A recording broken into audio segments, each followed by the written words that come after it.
જય શ્રી રામ મહાદેવર. આજરોજ હિન્દુ સેના દ્વારા ડીઈઓ સાહેબને આજે શિક્ષણ સમિતિ કચેરી આવી અમે એક આવેદન આપ્યું છે.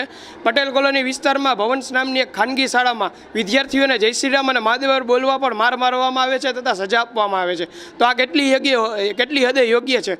ભારતમાં જ્યારે જય શ્રી રામ અને મહાદેવર બોલવું એ આપણી એક પ્રથા છે, તો શાળાઓમાં વિદ્યાના મંદિરમાં શિક્ષકો દ્વારા આ વ્યવહાર કેટલો યોગ્ય છે?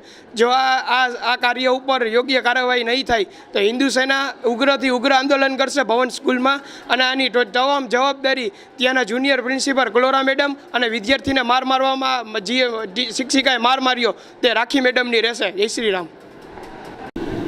હિન્દુ સેના દ્વારા આજરોજ અત્યારે જિલ્લા શિક્ષણ અધિકારી કચેરી ખાતે આવેદનપત્ર આપવા માટે આવ્યા હતા. તેઓની રજૂઆત એવી છે કે ભવન સ્કૂલ છે એમાં બાળકો જય શ્રી રામ મહાદેવ જેવા હિન્દુ દેવી દેવતાઓના નામ લે તો એમના પ્રિન્સિપાલ છે એમના શિક્ષકોને વ્યક્તિગત વાંધો છે એવી રજૂઆત લઈને એ લોકો આવ્યા હતા. એમનું આવેદનપત્ર અત્યારે અમને મળેલું છે.